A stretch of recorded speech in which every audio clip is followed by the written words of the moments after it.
তোমরা চেয়েছিলে পাকিস্তানকে দ্বিখণ্ডিত করতে, আমরা চেয়েছিলাম স্বাধীনতা। তোমরা আমাদের সব কলকারখানার যন্ত্রপাতি তোমরা চুরি করে নিয়ে গেছো। আমাদের পাকিস্তানের যে প্রায় 1 লক্ষাধিক সৈন্য ছিল তাদের গোলা বারুদগুলি তোমরা চুরি করে নিয়ে গেছো। তাহলে কিভাবে তোমরা বলতে পারো তোমরা বাংলাদেশের স্বাধীনতা দিয়েছো? তোমরা তো লুটপাট করার জন্য আসছিলা, তোমরা তো আমাদের দেশ থেকে জিনিস চুরি করার জন্য আসছিলা, তোমরা তো স্বাধীনতার জন্য আসো নাই।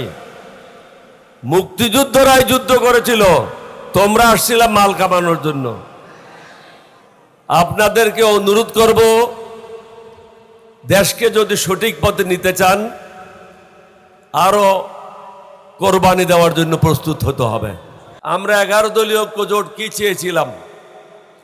আমরা চেয়েছিলাম বৈষম্য মুক্ত বাংলাদেশ, দারিদ্র মুক্ত বাংলাদেশ, চাঁদাবাজ মুক্ত বাংলাদেশ, দুর্নীতিবাজ মুক্ত বাংলাদেশ, মানবতার বাংলাদেশ, নীতি নৈতিকতাপূর্ণ বাংলাদেশ। কিন্তু কিছু লোক আমাদেরকে আখ্যায়িত করেছে কারণ আমরা নামাজ পড়ি, আল্লাহ এবং আল্লাহ রসুলের নির্দেশিত পথে চলি, সুতরাং আমরা হলাম উগ্রবাদী এবং আমরা মৌলবাদী। আর যারা নামাজ পড়ে না, মুসলমানের নাম রেখেছে, তারা হলো সেকুলার, আল্লাহকেও মানে না, নবীকেও মানে না এবং মানুষের জন্য সুশাসন নিশ্চিত করতে পারে না।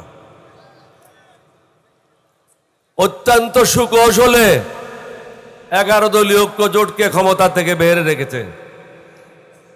রিজওয়ানা পরিষ্কার ভাষায় বলেছিল 168 বা 170 সিট নিয়ে 11 দলীয় ঐক্য জোটের সরকার গঠনের কথা ছিল। আমরা তাদেরকে ক্ষমতায় আসতে দিই নাই। আজকে যারা ক্ষমতা আছে তাদের ক্ষমতায় আসার কথা ছিল না। ফলে কি হয়েছে? সীমান্তে হত্যা চলছে। ক্যালকাটার এই সার শুভেন্দু যখন যা ইচ্ছা তাই বলে। আমরা তো বলি না ত্রিপুরা নিয়ে নেব, ত্রিপুরা তো নিয়ে নেওয়া আমাদের জন্য সহজ। আমরা তো বলি না আসাম নিয়ে নেব, আমরা তো বলছি না মেঘালয় নিয়ে নেব। আমরা বলি আমাদের ভূখণ্ডে আমরা শান্তিতে থাকতে চাই। তোমরা তোমাদের ঘরে থাকো, আমরা আমাদের ঘরে থাকি। আমরা যারা আল্লাহ আল্লাহ রসুলের নির্দেশিত পথে চলি, আমরা কখনো অন্য ধর্মের লোকের উপর নির্যাতন করতে পারি না। আমরা কখনো অন্য ধর্মের লোককে অসম্মান করতে পারি না। আমরা চেয়েছিলাম সকলের জন্য একটা সুন্দর বাংলাদেশ গঠন করার জন্য। নিশ্চয়ই কোনো কারণ আছে, আল্লাহ রাব্বুল আলামিন কবুল করে নাই। হয়তো আরো রক্ত দিতে হবে, আরো কাফারা দিতে হবে জাতিকে। কারণ জাতি চায় সুন্দর বাংলাদেশ, কিন্তু ভোট দেয় অশিক্ষিত লোককে। তো কিভাবে সুন্দর বাংলাদেশ পাবেন? এই জিনিসগুলি আমাদেরকে সুন্দরভাবে চিন্তা করতে হবে। ভালো লোকদেরকে ভোট দিতে হবে, উপযুক্ত লোকদেরকে বেছে নিতে হবে, দেশপ্রেমিক লোকদেরকে নির্বাচিত করতে হবে। তাহলেই তো এই দেশ সুফল পাবে। যদি শুভেন্দু মনে করে রংপুর নিয়ে যাবে, আমরা তো বলে দেব তোমার ক্যালকাটা নিয়ে যাব। তুমি কি মনে করেছো? ভারতের স্বাধীনতার জন্য লড়াই করেছিল মুসলমানেরা। আমরা রক্ত দিয়ে এই দেশ স্বাধীন করেছি। এটা কোনো কারো দয়া দাক্ষিণ্য হয় নাই। তোমরা চেয়েছিলে পাকিস্তানকে দ্বিখণ্ডিত করতে, আমরা চেয়েছিলাম স্বাধীনতা। তোমরা আমাদের সব কলকারখানার যন্ত্রপাতি তোমরা চুরি করে নিয়ে গেছো।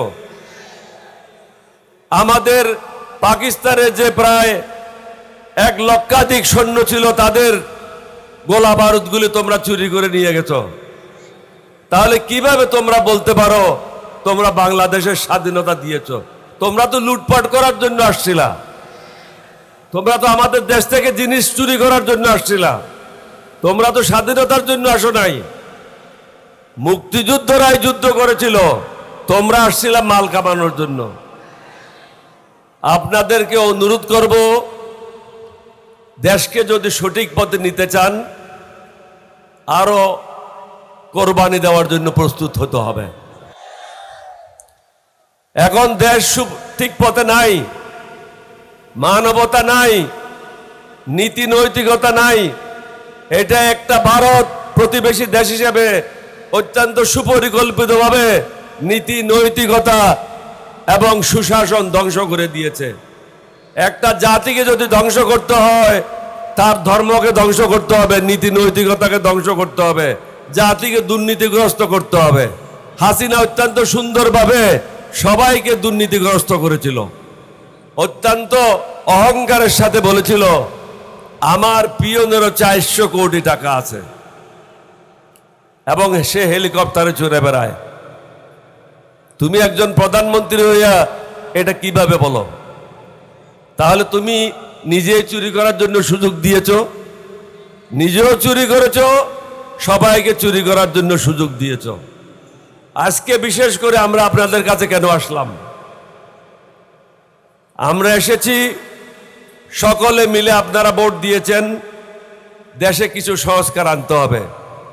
এই সংস্কার আমরা যারা 11 দল আছি আমাদের সুবিধার জন্য না, সরকারি দলের সুবিধার জন্য না, সার্বিকভাবে বাংলাদেশের মানুষের সুন্দর ভবিষ্যৎ রচনা করার জন্য।